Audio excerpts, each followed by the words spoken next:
Bapa yang ada di dalam surga, Allah yang mengasihi kami, Allah yang tidak pernah meninggalkan dan membiarkan kami. Kami bersyukur Tuhan untuk penyertaan-Mu dalam kehidupan kami. Khususnya minggu kemarin, Engkau ada, Engkau hadir, Engkau menyertai, Engkau menolong setiap pergumulan kehidupan kami. Sehingga kami ada sebagaimana kami ada sampai hari ini oleh karena anugerah-Mu.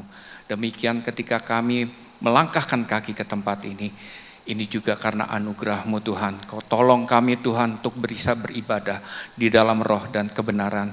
Ketika kami memuji dan menyembah-Mu Tuhan, Engkau juga hadir. Sehingga urapan baru terjadi dalam kehidupan kami.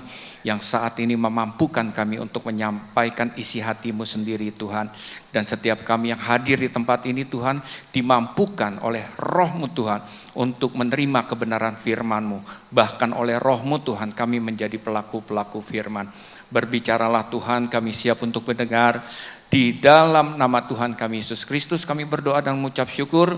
Semua kita yang percaya berkata, amin. Shalom, selamat pagi Bapak Ibu Saudara-saudara yang saya kasihi. Yang bawa Alkitab kita buka 2 Korintus 12. Yang bawa Alkitab kita buka 2 Korintus 12 ayat 18. Enggak sampai 10% yang bawa Alkitab. Sama seperti di pedalaman. Tapi mudah-mudahan di HP-nya ada aplikasi Alkitab ya, atau paling tidak lihat ke sini. Nanti kalau saya khotbah lagi akan didisiplin kalau nggak bawa Alkitab. Ini fenomena yang terjadi di mana-mana. Sekarang orang Kristen itu ke gereja tidak bawa Alkitab ya. Dan saya masih melihat gereja-gereja Injili itu ya, seperti gereja GKKB dan lain sebagainya, itu mereka setia masih bawa Alkitab ya. Tapi gereja karismatik yang model kayak kita ini tidak bawa Alkitab. Mungkin sudah disediakan di depan ya. Jadi nggak bawa Alkitab. Mudah-mudahan bukan hanya nggak bawa Alkitab, tetapi juga Alkitabnya dibaca. Amin. Di rumah dan menjadi pegangan di dalam kehidupan kita. Kita baca 2 Korintus 12 ayat 10. 2 Korintus 12 ayat 10. Saya akan bacakan. Karena itu aku senang dan rela di dalam kelemahan, di dalam siksaan, di dalam kesukaran, di dalam penganiayaan dan kesesakan oleh karena Kristus. Sebab jika aku lemah, maka aku kuat. Ya. Jadi ini proposisi tesis yang diberikan Paulus kepada kita semua. Jika aku lemah, maka aku kuat. Saya baca ayat ini tidak habis pikir, ya. Bagaimana kalau seandainya saya lemah, ngerokok, judi, minum minuman keras, selingkuh sebagai orang Kristen, maka saya bisa beranggapan aku yang lemah ini, maka aku kuat. Atau gereja misalnya jemaatnya bolong-bolong, tidak bawa Alkitab gitu kan.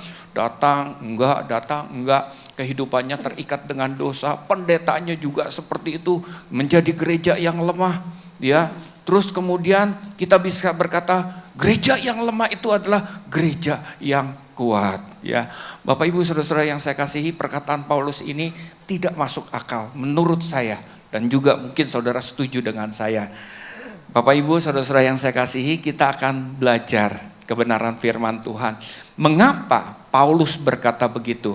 Kita yang lemah, maka kita juga kuat. Ya, kita baca ayat demi ayat Bapak Ibu. 1 Korintus 12 ini ya.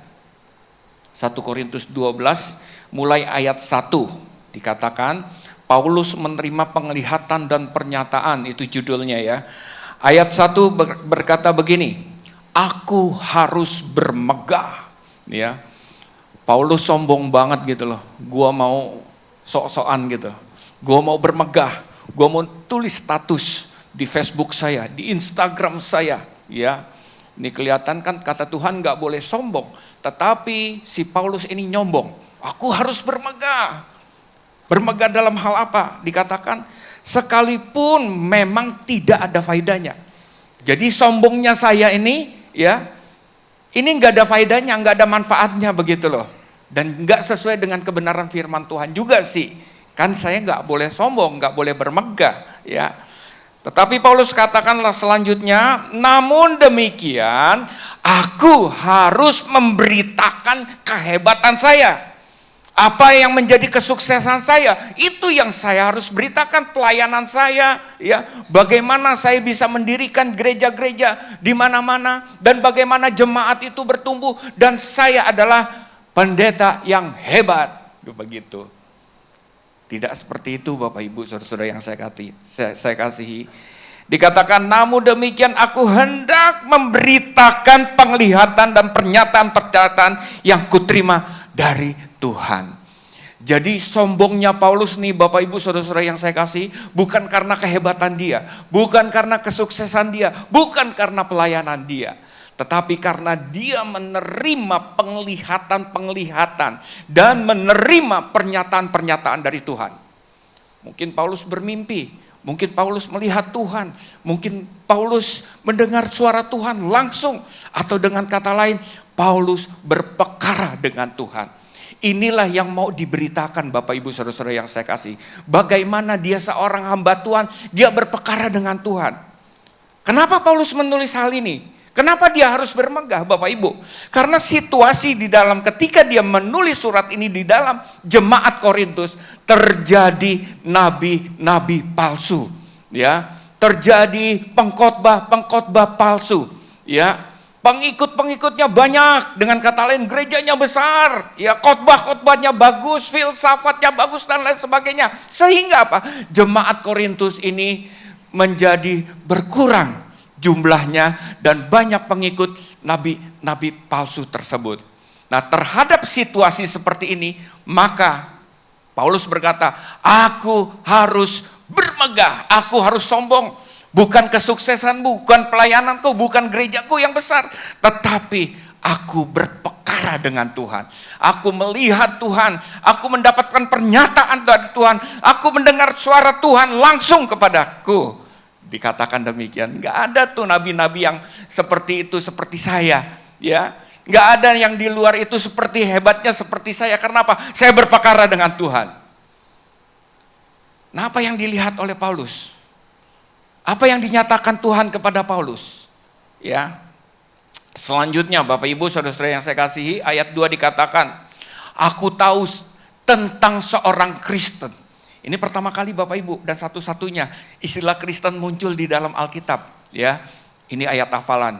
Nanti kalau saya khotbah saya tanya, istilah Kristen muncul di ayat yang mana? Ya, 1 Korintus 12 ayat 2. Ya, aku tahu tentang seorang Kristen. Siapa itu? Wah, Tony Hidayat, Yopi Cahyadi. Gak disebutkan namanya Bapak Ibu. Ya, aku tahu tentang seorang Kristen. Ya sudah barang tentu bukan pendeta Tony Hidayat, bukan pendeta Yopi. Ya, tetapi dia sendiri, Paulus sendiri. Istilahnya seperti itu dikatakan. Aku tahu tentang seorang Kristen. Dia bercerita. Dia bersaksi tentang dirinya sendiri, Bapak Ibu Saudara-saudara yang saya kasihi. Ya, bagaimana dia berjumpa dengan Tuhan, bagaimana Tuhan menyatakan sesuatu kepadanya, ya.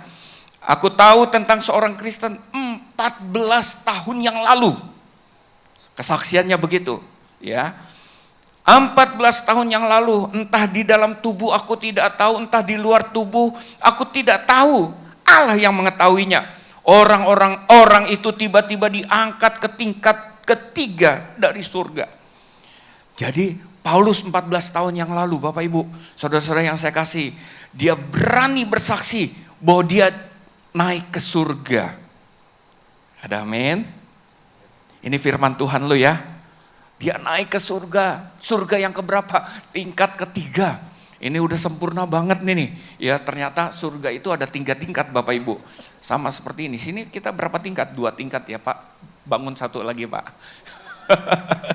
Oh, ada tingkat ini, mesanin ini Pak. Ya, tingkat ketiga dari surga. Diangkat begitu.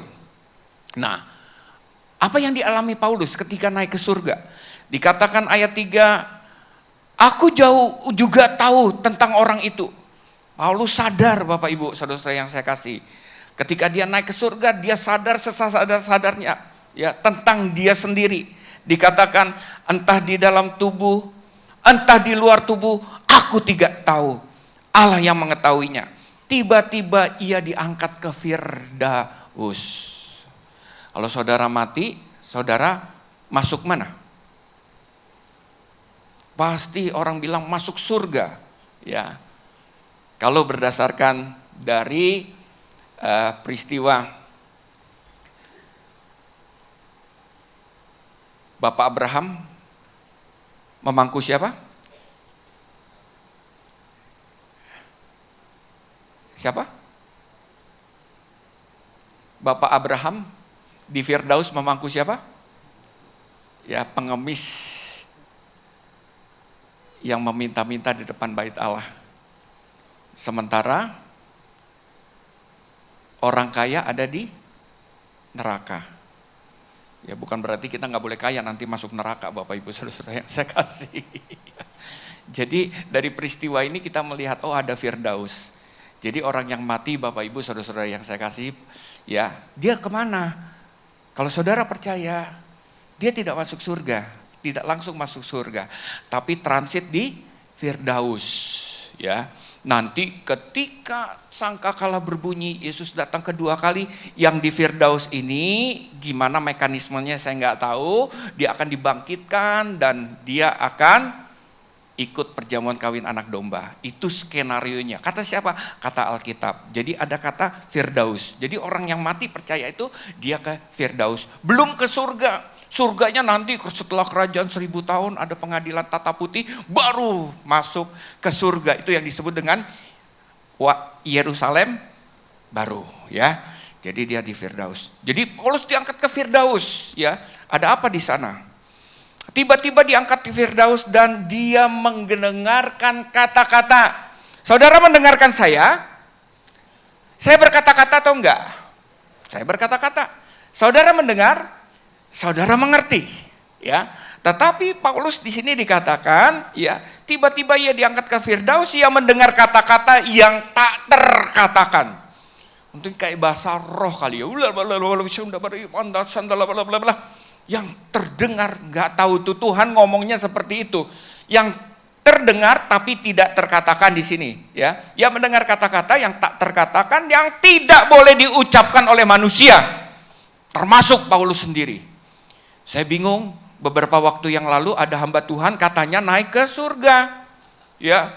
Di situ saya melihat Pak Tony, disampaikan kepada kita, Pak Tony ada di surga, ya, di Firdaus. Pak Yopi ada di neraka. Dia ngomong begitu, dia sebutin tuh pendeta-pendeta yang ada di surga, yang nggak ada di surga disebut-sebutin tuh. Bapak Ibu Saudara-saudara yang saya kasihi, ternyata Paulus tidak mengalami seperti itu, ya. Entah dari mana dia pendeta itu ngalami seperti itu, walahu alam. Saya nggak tahu Bapak Ibu Saudara-saudara yang saya kasihi. Saya tidak menghakimi, tetapi ketika dia berjumpa dengan Tuhan, ya dia tahu Tuhan berkata-kata, dia mendengar tetapi kata-kata yang tidak terucapkan dia. Dan dia turun lagi ke dunia, itu tidak boleh mengucapkan kata-kata Tuhan. Itu kata Tuhan begitu. Itu pengalaman Paulus ketika dia berpekar atau berjumpa dengan Tuhan, ya. Lalu selanjutnya, ya, ayat 5, atas orang itu. Jadi Paulus bersaksi atas orang itu, atas Paulus yang naik ke surga, dia berjumpa dengan Tuhan, berpekara dengan Tuhan, aku mau bermegah. Jadi bermegah Paulus itu bukan karena pelayanan dia, bukan karena dia hebat bisa mendirikan gereja di mana-mana sebagai church planter, tetapi dia bermegah karena apa? Dia manusia rohnya itu, dia berjumpa dengan Tuhan, dia mendengarkan apa yang Tuhan katakan, dan dia kembali lagi ke surga. Ini dia sombong Bapak Ibu Saudara-saudara yang saya kasih. Ini dia bermegah, ya. Selanjutnya dikatakan atas orang ini aku hendak bermegah. Tetapi perhatikan, atas orang ini siapa? Paulus, aku mau bermegah. Tetapi atas diriku sendiri dikatakan aku tidak akan bermegah. Bingung nggak lo? Ternyata Bapak Ibu, ya, di dalam diri Paulus itu ada dua. Manusia roh yang berjumpa dengan Tuhan, yang diangkat ke Firdaus, dan manusia daging dia sendiri. Ada amin? Yang saya lihat Pak Tony ini Oh, Pak Tony pakai baju putih, bajunya Bahlil kalau kata saya tadi bilang. Pak ya, Pak Tony pakai kacamata. Ini daging. Ya, bukan manusia roh. Kalau manusia roh saya nggak kelihatan gitu kan. Ini daging. Jadi Paulus dia berkata begitu, ya, terhadap diriku sendiri manusia daging aku tidak bermegah. Padahal dia sukses pelayanannya. Padahal dia hebat sebagai seorang church planter, sebagai seorang rasul. Dia tidak bermegah. Terhadap manusia roh yang berjumpa dengan Tuhan, yang berperkara dengan Tuhan, saya bermegah. Ya, selanjutnya, sebab sekiranya aku hendak bermegah juga, aku bukan orang bodoh. Aku nggak kalah dengan nabi-nabi yang besar. Karena apa? Karena aku hebat. Manusia roh saya berjumpa dengan Tuhan. Yang saya sampaikan adalah kebenaran Tuhan. Karena apa? Saya mendengarkan firman Tuhan. Ya. Jadi dengan kata lain, dia tidak bodoh. Karena apa? Karena dia adalah seorang rasul yang berperkara dengan Tuhan. Itu masalahnya Bapak Ibu Saudara-saudara yang saya kasih. Ya. Selanjutnya ayat 6b.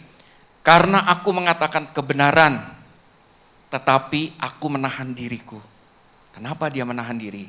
Supaya jangan ada orang yang menghitungkan kepadaku lebih daripada yang mereka lihat daripadaku atau yang mereka dengar daripadaku. Jadi dengan kata lain Bapak Ibu Saudara-saudara yang saya kasih, orang-orang ini overestimate gitu loh. Wih, hebat nih. Orang ini sudah berjumpa dengan Tuhan, dia ke Firdaus, orang ini secara daging dia bisa sukses pelayanannya kemana-mana. Wih, orang ini hebat nih. Ya, saya juga dibilang hebat. Kata orang-orang, bisa membangun sosok, sekolah sosok, full AC, sekarang full wifi, ya. Pakai proses pendidikannya nggak kalah dengan kota-kota Pontianak atau kota Jakarta. Pakai LMS, Learning Management System. Semuanya e-book, Bapak Ibu Saudara-saudara yang saya kasih, di dalam pedalaman Sekolah Cahaya Kemuliaan. Ya, wih, orang bilang hebat. Yopi Cahyadi hebat, Pak Tony hebat, Paulus hebat dan lain sebagainya. Ya. Terhadap itu Bapak Ibu Saudara-saudara yang saya kasihi, ya. Ayat 7 dikatakan, supaya aku jangan meninggikan diri. Orang bilang Yopi Cahyadi hebat, orang bilang Paulus hebat, orang bilang pendeta Tony hebat Bapak Ibu Saudara-saudara yang saya kasih. Tetapi Paulus bilang supaya orang, dikatakan di sini supaya ayat 7, supaya aku jangan meninggikan diri. Tadi kelihatan sombong, tapi dia berkata supaya aku jangan sombong ketika aku orang bilang hebat. Ya. Lanjut dikatakan karena pernyataan-pernyataan yang luar biasa itu, maka aku diberi suatu duri dalam dagingku.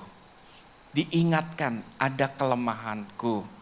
Ada seperti duri di dalam daging, ya. Ini sakit Bapak Ibu Saudara-saudara yang saya kasih, tapi kita harus lalui kehidupan itu dengan duri di dalam daging, di dalam kehidupan Paulus. Bapak Ibu tahu gak duri dalam daging? Pernah ada gak duri dalam daging Bapak Ibu? Hello? Ada gak? Bukan kesuban. Ya kesuban ada, gampang diambil gitu. Saya kemarin lihat itu paskibraka dari pasukan pengibar bendera tuh, pusaka tuh, dari provinsi mana tuh, ada cerita-cerita yang lucu, yang aneh gitu kan. Ada paskibraka yang ketusuk paku payung ketika menjalankan tugasnya. Aduh, dia harus menjalankan tugasnya, dia harus kelihatan menyelesaikan tugasnya, kewajibannya itu dengan sakitnya luar biasa. Jadi ketika dia melangkah kena paku payung, aduh, tapi dia tahan begitu, ya. Itu duri dalam daging Bapak Ibu Saudara-saudara yang saya kasihi. Ada di dalam kehidupan kita duri dalam daging, ya. Ada duri dalam daging yang membuat kita sakit begitu loh. Mungkin juga istri atau suami ya, yang membuat kehidupan kita, aduh gue ceraiin juga deh nih, suami kayak gini, istri kayak begini nih. Tapi kita harus setia dengan janji pernikahan kita. Ya. Atau anak kita. Ya, anak kita mengalami masalah di dalam kehidupannya.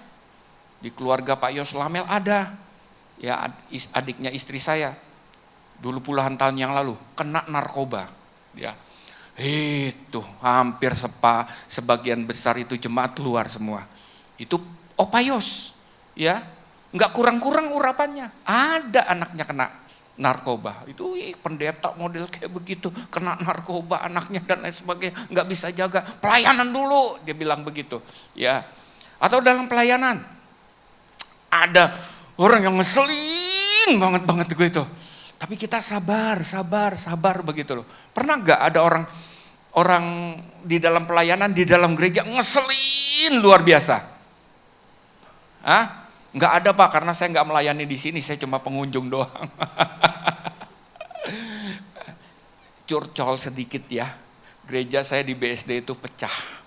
Hampir boleh dikatakan bubar, tinggal 20% Bapak Ibu. Ya, gara-garanya kenapa? Wakilnya saya tuh ya seperti Jokowi, namanya juga sama. Tiba-tiba mencoret nama saya di Sinode GBI. Dia yang jadi gembalanya, saya nggak ada di dalam penggembalaan. Saya tanya dia, saya datang ke Jakarta, saya tanya dia, kenapa nama saya diganti? Istilahnya kalau kita mobil itu BPKP udah balik nama begitu loh. Gitu kan. Kenapa nama saya diganti? Padahal saya bikin gereja itu bukan dari istilahnya Pak Yos ngasih gitu loh. Saya bilang bikin gereja ini berdarah-darah. Coba lihat istri saya pakai emas gak? Gak ada. Ya karena apa? Semua emas dari warisan apa tuh kita punya. Kita kasihkan ke gereja itu. Waktu Pak Yos tantang, mau gak bikin gereja itu? Pak Yos punya 10.000 US dollar dikasih. Yang saya yang pegang itunya, apa namanya?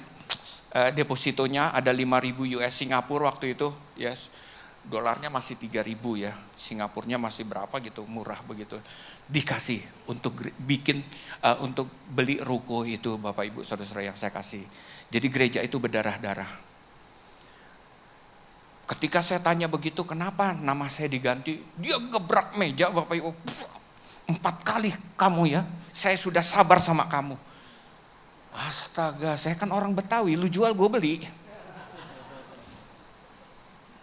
Dia gebrak sekali, saya gebrak 2 kali, buak begitu. Ini kita ngomong berdua nih, ya. Saya gebrak 2 kali, buak. Kamu 4 kali, saya setiap minggu tahu sabar sama kamu. Saya bilang begitu. Sabarnya kenapa?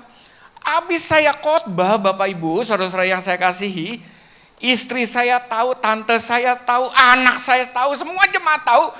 Langsung dia naik, dia mengkoreksi khotbah saya. Ada gak yang berani di sini? Tiba-tiba Gideon setelah Pak Tony khotbah, terus kemudian dikoreksi. Ada gak? Berani gak Gideon? Ayo saya tantang. Gitu. Dikoreksi Bapak Ibu saudara-saudara yang saya kasihi. Mas sabar gitu kan. Sekalipun makan hati, tapi tiap minggu loh. Tiap minggu Bapak Ibu saudara-saudara. Ya udah sampai saya pindah, aman, enggak terjadi apa-apa. Karena sabar. Tahu itu duri dalam daging, begitu kan. Sebenarnya saya mau meledak begitu. Ketika saya dengar laporan dari anak saya kan masih tinggal di sana, ya. Dia bilang begini, papi, aku nggak mau aku nih ke gereja ini kesel nih, kenapa? Karena ngedengar khotbah, ini khotbahnya Pak Yos kan suka ngajarin Yehova Jireh, Yehova Sama, Yehova Sitkenu gitu-gitu ya, harus gitu diajarin ke dia. Dikoreksi juga, apa itu nama-nama Tuhan? Dia bilang itu nggak penting. Ya dulu nama saya Bambang, dulu nama saya Wahyono. Jokowi namanya dulu Wahyono. Gitu. Oh Mulyono. Sekarang saya nggak mau pakai lagi nama saya Jokowi. Karena apa? Nama saya dulu itu sakit-sakitan. Bocuan, begitu loh, sial. Saya ganti nama Jokowi. Dia juga ngomong begitu, dulu saya sakit-sakitan. Saya nggak mau gitu. Nama Tuhan Jokowi. Saya fasetkan apa semua itu kan perjanjian lama. Sebut aja Yesus Kristus. Ampun, dan nama Tuhan disamain nama dia, Bapak Ibu Saudara-saudara yang saya kasih. Gitu loh. Saya bilang, kamu ngomong begitu, khotbah begitu. Aduh, saya mau bubarin nih gereja nih. Saya mau usir kamu kalian begitu loh. Puji Tuhan mereka keluar semua, 80%. Sakit sih sakit, tapi itu duri dalam daging Bapak Ibu. Tapi bukan berarti duri dalam daging itu harus diselesaikan kayak begitu ya Bapak Ibu ya.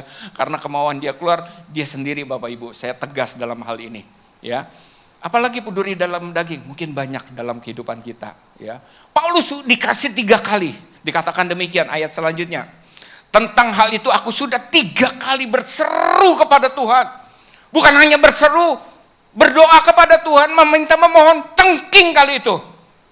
Duri dalam nama Yesus. Si A lo keluar lo. Dalam nama Yesus, si B keluar lo. Udah, gue gedek sama lo dan lain sebagainya seperti itu. Mungkin kayak begitu Bapak Ibu. Dikabulkan enggak doanya? Enggak. 3 kali berseru kepada Tuhan supaya utusan iblis dikatakan itu duri dalam daging itu utusan iblis. Jadi iblis yang kasih kita dalam kehidupan kita. 3 kali aku berseru kepada Tuhan supaya utusan iblis itu apa dikatakan mundur daripadaku. Lalu karena dia meminta, memohon, puasa 3 kali, akhirnya duri dalam daging itu selesai, tidak ada dalam kehidupannya. Tidak, masih ada. Dijawab gak doanya? Gak dijawab. Dia minta utusan iblis itu, duri dalam daging itu keluar. Kalau gitu Tuhan gak mendengar dong. Jangan salah Bapak Ibu. Kita meng-create khotbah kita itu, doa kita memohon supaya 3 duri dalam daging itu nggak ada dalam kehidupan kita. Kita berdoa, kita disembuhkan. Kita berdoa, kita diberkati. Tapi nggak dijawab Tuhan. Tuhan diam. Malah Tuhan ngomongnya begini. Ya. Ayat 8. Tetapi jawab Tuhan. Sama-sama katakan tetapi jawab Tuhan. 3, 2, 1. Tetapi jawab Tuhan. Tuhan tidak mengabulkan permohonan supaya duri dalam daging itu hilang Bapak Ibu Saudara-saudara yang saya kasih. Tapi Tuhan menjawab. Jawabnya apa? Cukuplah kasih karuniaku bagimu. Sebab justru dalam kelemahanlah kuasaku menjadi sempurna. Cukup. Bukan hanya cukup, berlimpah kasih karunia ketika engkau hidup di dalam duri dalam daging itu. Ya. Kasih karunia Tuhan, penyertaan Tuhan, pengampunan Tuhan, ya. Semua cukup, anugerah itu melimpah dalam kehidupan Paulus dan juga dalam kehidupan kita. Amin. Itu Tuhan pasti jawab begitu. Anugerah kasih karunia itu melimpah dalam kehidupan kita. Dan dikatakan justru di dalam kelemahanlah kuasaku menjadi sempurna. Keren Bapak Ibu. Saya selalu berdoa. Duri dalam daging saya ini, sekarang ini mamon. Kurang terus. Itu mamon tuh. Beberapa bulan yang lalu, mau gajian kita punya 30 guru, mau gajian kurang 30 juta. Mau gajian paginya saya tanya ke TU, Fit, ada masukkah SPP? Masuk Om, 2, ya Allah 2 sampai saya bilang. 2 kali 250 ribu kan cuma gopek ceng, butuhnya 30 juta. Aduh, saya balik ke tempat saya, terus entah saya berdoa atau ketiduran, ya saya tertidur. Padahal jam 9 masih jam 10 saya tertidur. Terus kemudian 15 menit kemudian datang WA. Isinya transferan BCA, 30 juta percis. Nggak kurang, nggak lebih. Hello, ini bukan cerita silat nih. Istri saya tahu.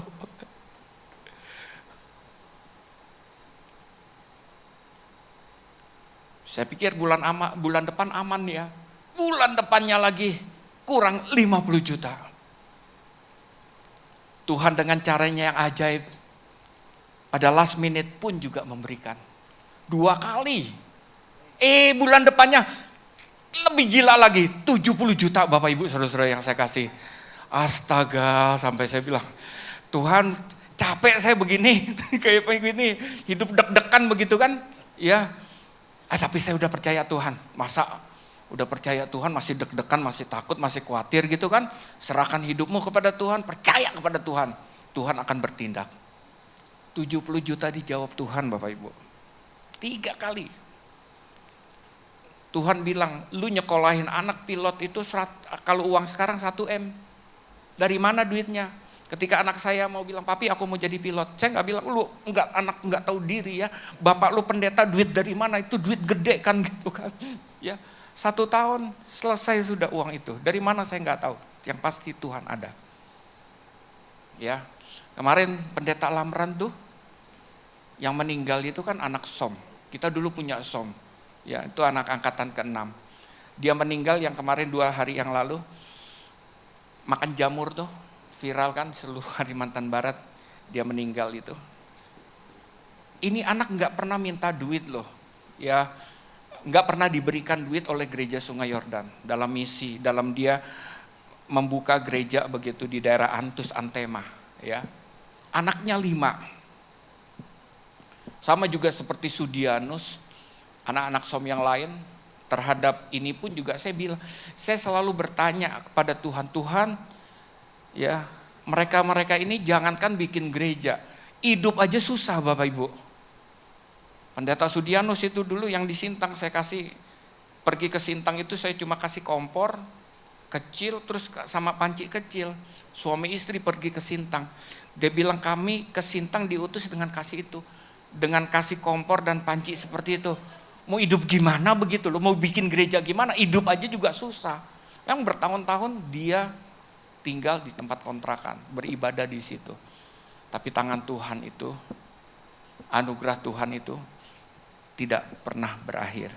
Selalu berlimpah, berkecukupan. Sudianus bisa bikin gereja. Lamran pun juga gitu. Ada gereja, anaknya 5. Tinggal di kampung Antema, Antus, Karangan situ, ya, punya toko, anaknya 5 semuanya kuliah, bahkan 1 di Jerman, tahun depan menikah. Keren gak Bapak Ibu? Bukan pelayanannya, Tuhannya Bapak Ibu. Iya, saudara jangan melihat, Yopi Cahyadi punya itu, Sudianus punya, Tony Hidayat punya gereja. Tapi Tuhannya itu loh. Kalau saudara mau berpekara dengan Tuhan, kita gak seperti Paulus, kita berpekara dengan Tuhan. Ya, melihat Tuhan, mendengar Tuhan, mungkin kita nggak selevel itu. Tetapi ketika hidup saudara mengalami Tuhan, berpekara dengan Tuhan, ketika ada masalah dan saudara benar-benar percaya kepada Tuhan dan saudara bisa melewati masa-masa genting itu bersama Tuhan, saudara sesungguhnya sama seperti Paulus. Amin. Saudara berpekara dengan Tuhan. Kekudusan itu bukan hanya sekedar saudara berdoa, baca Alkitab, memuji, menyembah Tuhan. Bukan itu Bapak Ibu, bukan hanya itu kekudusan. Saudara rajin ke gereja, nggak boleh ini, nggak itu. Tetapi kekudusan itu menyangkut bagaimana saudara sungguh-sungguh menyerahkan hidupmu kepada Tuhan dan percaya bahwa Tuhan bertindak di dalam kehidupan saudara. Mazmur 37 ayat 5, serahkan hidupmu kepada Tuhan, percaya Tuhan akan bertindak kepada kita. Saya selalu megang juga Mazmur 37 ayat 25. Orang benar tidak pernah ditinggalkan Tuhan. Dan anak cucunya minta-minta roti. Benar Bapak Ibu. Bukan hanya hidup saya disertai Tuhan. Anak saya juga diberkati Tuhan. Ya, lulus jadi pilot. Mau kerja di mana? Susah masuk, jangankan Garuda. Masuk Lion aja. Bisa kerja. Ketemu teman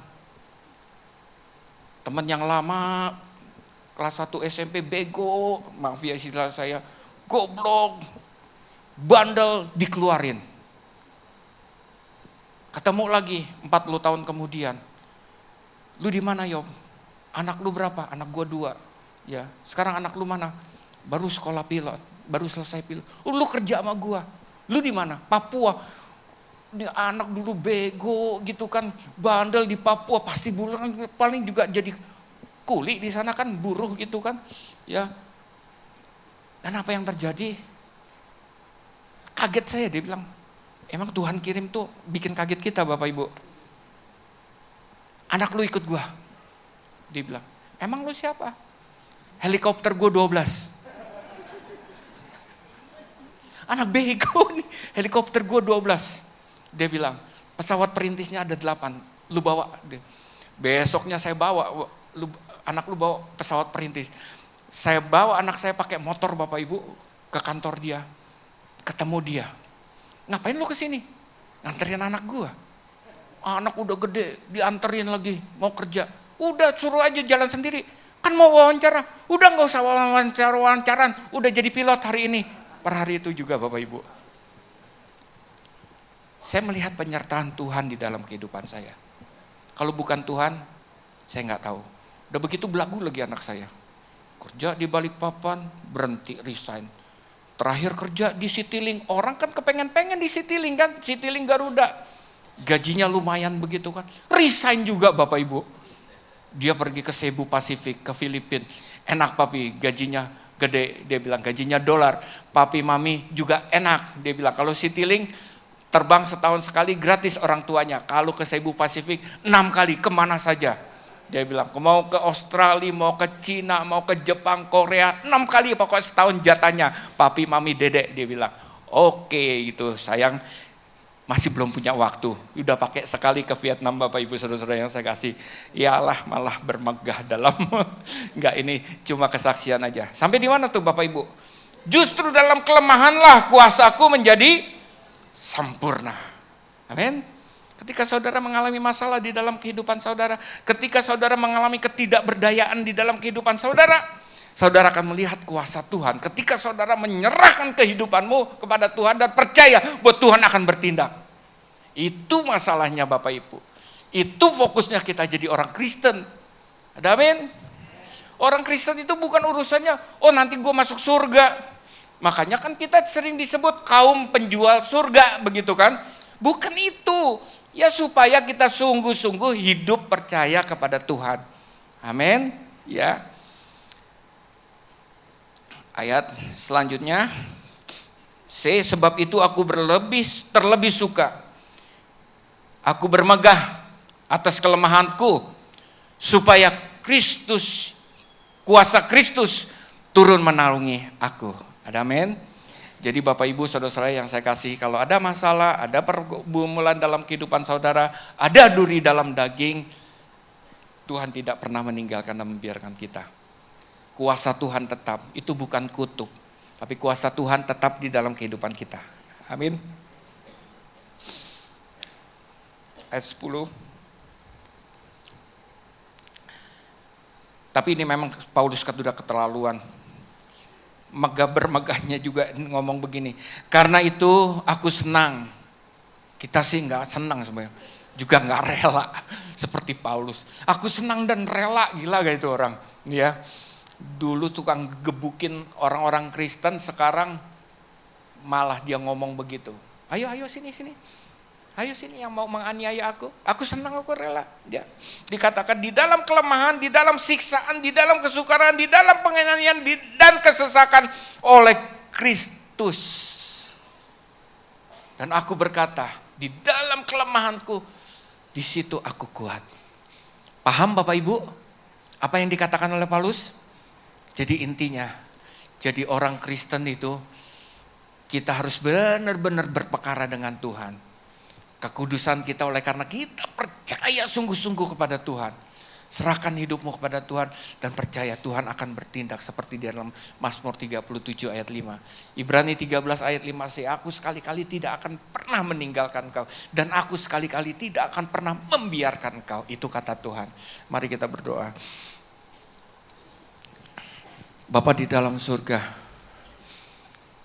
siapapun juga di sini termasuk hamba-Mu Tuhan, ketika kami mengalami, mungkin saat ini kami sedang mengalami, ada masalah penderitaan, ada duri dalam kehidupan kami, yang menyebabkan kehidupan kami terpuruk, baik itu masalah sakit penyakit, masalah ekonomi, masalah keluarga, masalah pekerjaan, masalah studi dan lain sebagainya. Kami diingatkan Paulus untuk kami bisa berpekara dengan Tuhan, mengalami Tuhan dengan cara kami serahkan hidup kami kepadamu Tuhan, dan percaya Engkau akan bertindak untuk kami. Tidak ada ketakutan, tidak ada kekhawatiran, tapi yang ada damai, sejahtera, sukacita ketika kami menantikan penggenapan Tuhan di dalam kehidupan kami. Ketika ada masalah penganiayaan, ketika ada pergumulan dalam kehidupan kami tahu Tuhan sedang mendidik kami untuk kami sungguh-sungguh hidup mengandalkan Tuhan dan percaya kepada Tuhan. Terima kasih Tuhan, impartasikan Roh Kudus-Mu Tuhan untuk kami mengerti kebenaran, bahkan kami bisa melakukannya di dalam kehidupan kami sehari-hari. Dan di dalam nama Tuhan kami Yesus Kristus, kami berdoa dan mengucap syukur. Semua kita yang percaya berkata, amin.